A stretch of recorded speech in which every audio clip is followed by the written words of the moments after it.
everyone, welcome back to another Spanish class. Today we are going to be opening a can of worms, and that is verbs in Spanish with their corresponding conjugations. Now my interest today is not going to be in defining all the different terms correctly and getting into all of the different jargon. I really want to focus on how do people speak?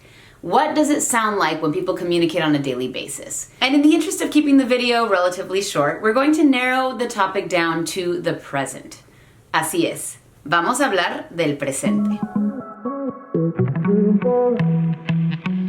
Why don't we start off by breaking down that phrase? Vamos a hablar del presente. Do you know what that means?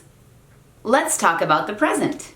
Or, we are going to talk about the present. Both of those phrases in English adequately represent what the phrase means in Spanish. But let's break it down a little bit further. Do you know what verb we're using? It is the verb to go. In Spanish, the infinitive form or the unconjugated form would be ir. This is quite an irregular verb, so don't get too overwhelmed, but let's go through the conjugations. Yo voy, tú vas, él va, ella va, nosotros vamos, ustedes van, ellos van. Very good. So, as you heard, vamos is nosotros, which is us, or we. Nosotros vamos. Now, in Spanish, the conjugations are so precise that you don't actually have to stipulate the subject, so we can just say vamos. We go. Hablar is the infinitive or unconjugated form of the verb to talk. Hablar. Del presente, of or about the present. Now, what about that little a right there? Vamos a hablar del presente. Well, you will very often see an a after the verb vamos, or voy, or vas. I am going to talk about the present. Voy a hablar del presente. You are going to talk about the present. Vas a hablar del presente. You'll notice that it's very common to see that a after vamos. More examples. Vamos a caminar. Let's walk. Vamos a comenzar. Let's start. So a basically means to, but it's not the only preposition that you'll see after vamos, or voy, or vas. You can say, voy por tortillas. It means I go for tortillas, literally. But what it really means is, I'll go for tortillas, or I am going for tortillas, depending on the context. So if someone calls me and I'm in the car on my way to pick up some tortillas, they'll say something like, oye, ¿qué haces? And I might respond, voy por tortillas. I go for tortillas. Now you may have noticed that in Spanish it's possible to ask, what are you doing, without actually using the present progressive, which would be the conjugated to be verb plus the gerund, aka, what are you doing? We can say that, we can say, ¿qué estás haciendo? And that endo is very much like the ing in English. But you can also just say, ¿qué haces? Which quite literally in English would mean, what do you do? But it doesn't just mean that in Spanish. It can mean, what are you doing right now? What do you do now? Sounds kind of weird when you try to say it in English, but that's how it goes. ¿Qué haces? ¿Qué estás haciendo? Basically the same question. And that very nicely brings me to my next point, which is all about ser and estar. Have you guys heard of these? Both of them mean to be. However, they are not necessarily interchangeable. Ser tends to be a more permanent kind of being, and estar tends to be more of a descriptive kind of being. Let me give you some examples. Yo soy Holly. I would never say yo estoy Holly because I am myself, and I will always be myself. Yo soy. Anything that's about me, who I am, what I'm made of, is gonna be soy, which is a conjugation of the verb ser. Yo soy. If all these lights are making me hot, I can say yo estoy sudando, or simply estoy sudando. That means I am sweating. And you guessed it, it's another case of present progressive. We have the conjugated estar verb for first person, me, yo estoy. Then we have the second verb with the NDO at the end, sudando. So sudar means to sweat. Sudando means sweating. I am sweating. Yo soy sudando? That's not right. That means nothing. Yo sudo mucho. Can you guess what that means? It means I sweat a lot. Sudar, now we're taking that verb and conjugating it for the first person, and it becomes yo sudo mucho. I sweat a lot. That may or may not be true. I don't want to overwhelm you guys, but we do need to look at how to conjugate ser and estar for everybody on the block. So let's start with ser. We have yo soy Tú eres, él es, ella es, nosotros somos, ustedes son, ellos son.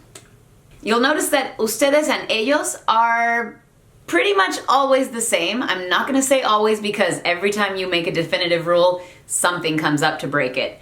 But I would say that you can basically count on them being the same. Ustedes son, ellos son. You guys are, and they are. Also, I wanted to point out that the Spanish that I'm teaching you guys is 100% Mexican Spanish.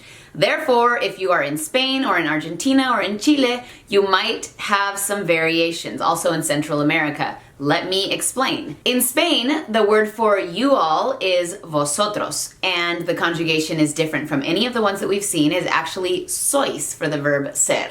Vosotros sois. And in Argentina, for you, instead of saying tú, they say vos. See that? It's kind of a little snippet off of vosotros. And instead of saying eres, they say sos. So vos sos. Things to keep in mind, depending on what country you're planning on speaking your Spanish in. Either way, we all understand each other and it's all good, but I felt like it would be incomplete to leave those out. Now let's move to the verb estar. Yo estoy, tú estás, él está, ella está, nosotros estamos, ustedes están, ellos están. Now, just like in English, you can use the to be verb directly with an adjective, or you can use it with another verb. Let me give you some examples. Tú estás viendo este video. You are watching this video. Notice how estás is conjugated for tú. So, yo estoy hablando, tú estás escuchando. I am talking, you are listening. Just remember that table that I showed you guys earlier. All those conjugations, it would do you right to memorize those. You're going to be using them all the time. Now, going straight to an adjective rather than adding another verb. Yo soy feliz. Yo estoy feliz. Either of those are correct. Soy suggests that I'm just a happy person. Estoy feliz suggests that I am happy right now. Tú eres buen estudiante. You are a good student. Notice how we do not need the A in there in Spanish. You can just say you are a good student and it is perfectly grammatically correct. Tú eres buena persona. You are a good person.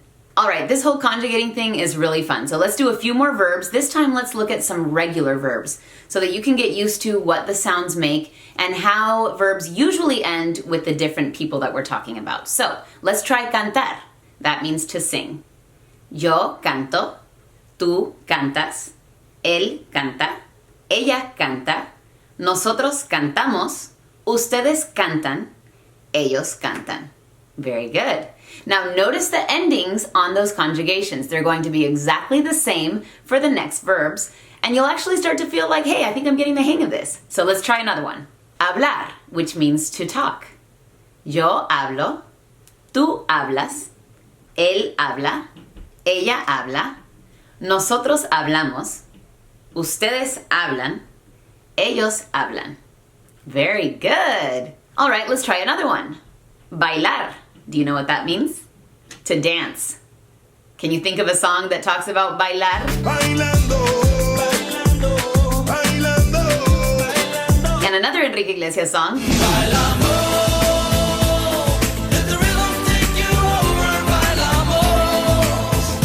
Okay, so who can tell me what forms we're using? Bailando has that NDO, so you can say estoy bailando. Very good, that means I am dancing. And bailamos, well, you'll find out where that fits in.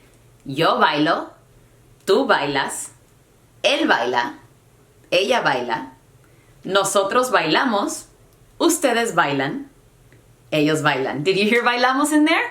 It means we dance. Does that sound like a little bit better in Spanish, or is it just me? Bailamos, or we dance.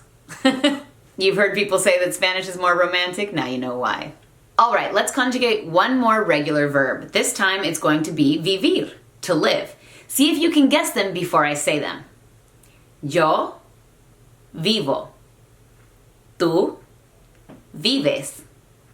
Él vive. Ella vive. Nosotros vivimos. Ustedes viven. Ellos viven. You could use that very easily to say, I live in Houston, Texas. Yo vivo en Houston, Texas. ¿Y tú? ¿Dónde vives? And you, where do you live? So as you'll notice, even when I'm asking the question, I still have to have that verb properly conjugated for the person it's referring to. So since I'm talking about you and where you live, I have to say, ¿Dónde vives? Then you would respond, of course, yo vivo, ta ta ta ta ta ta. Or, if I'm asking several of you, you would respond, nosotros vivimos, ta ta ta ta ta ta. Or, since as I mentioned earlier, it's not necessary to mention the person since the conjugation is specific enough, you could just say, vivimos, ta ta ta ta ta ta. ¿Dónde vives, Holly? Vivo en Houston. A little more casual when you take the yo out of it. Now, something I was noticing as I was taking notes and trying to prepare this lesson is that in English for present progressive or present continuous or whatever you guys want to call it, you basically use the verb to be combined with any other verb and add the ing at the end. Well, in Spanish, you can do this with a few other verbs besides estar. Let's say I'm out walking the dog and somebody calls me on the phone and says, Oye, Joli, ¿qué andas haciendo? Did you notice that?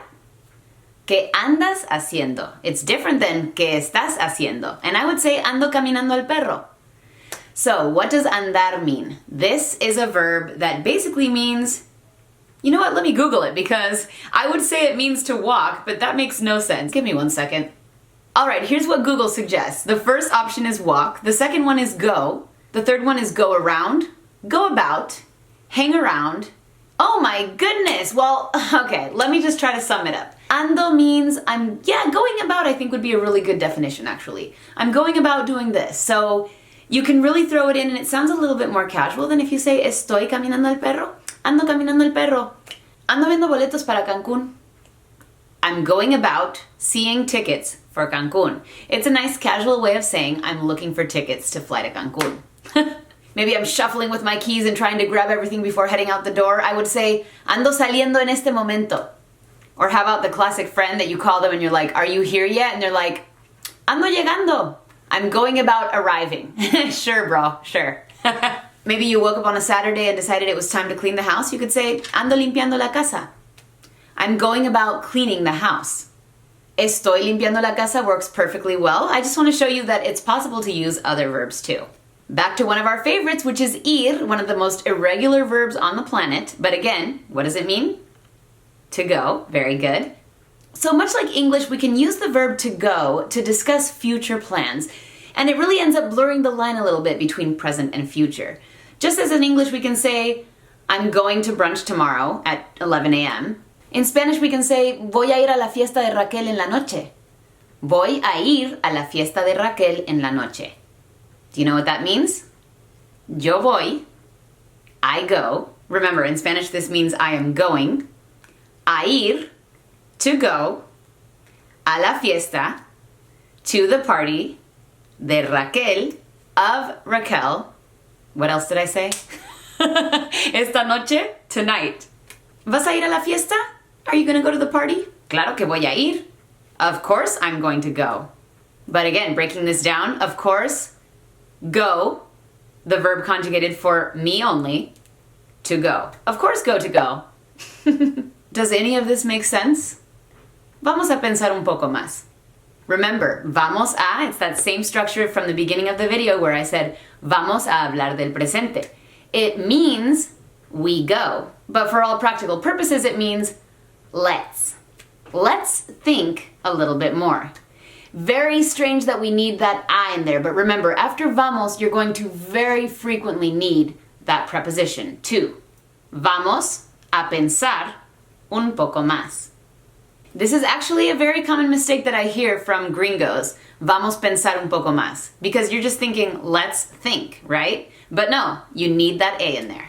Vamos a bailar, vamos a jugar, vamos a pensar, vamos a hablar, vamos a aprender. Woo! Vamos a bailar, vamos a cantar, vamos a bailar, este ritmo que tocamos. Now let's talk about wanting and liking things. We all want and like quite a few things in life, so this is something you're going to hear often. Quiero zapatos nuevos. That means I want new shoes. Why didn't we say yo quiero zapatos nuevos? Well, it's not necessary because the verb querer is already conjugated for first person, for me. Do you want to be my friend? ¿Quieres ser mi amigo?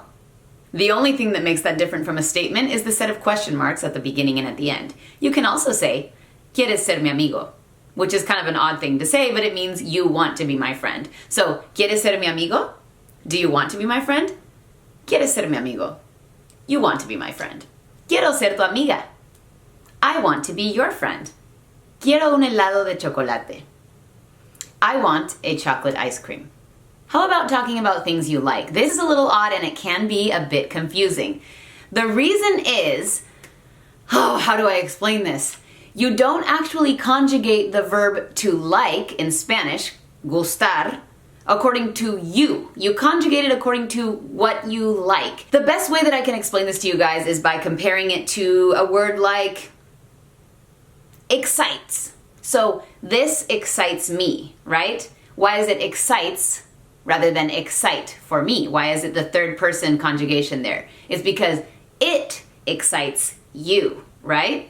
That's the same thing with gustar. And I remember many times getting confused with this in grade school and accidentally telling a boy I liked him when I was actually asking if he liked me. Basically, tú me gustas. What do you think that means? It means I like you. Tú me gustas. So think of it with the example I gave you guys. You excite me. Okay, that's a little weird. You are likable to me, okay? Yo te quiero. As you all know, that means I love you, but it actually means I want you. I te means to you, want. Tú me gustas. You to me are likable. Does that make sense? So how would you say you like me? You start with the subject. Yo te gusto. I to you am likable. Okay, this might be another lesson. This is a little bit crazy. Tú me entiendes. You understand me. Or do you? So, in short, when speaking about the present, it is possible to use present simple, that simple conjugation, or present progressive, where you integrate two different verbs with the NDO at the end. Let's give a few more examples. Yo estoy contenta. I am content. Yo estoy dando una clase. I am giving a class. Dar is the verb to give. And dando, it's got that NDO at the end, so it's very similar to the ing in English. You use it with estar, conjugated for whoever you're talking about. Tú estás tomando una clase de español. You are taking a Spanish class. The verb there is tomar, to take. ¿Estás tomando nota? Are you taking notes? Vamos a terminar la clase de hoy antes de que se nos llene el cerebro. Let's finish today's class before our brains become full.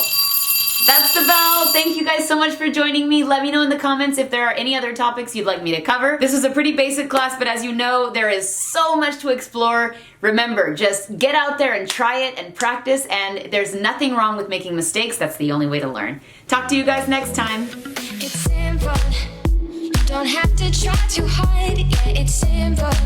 If you wanna win my heart, all I need is for you to be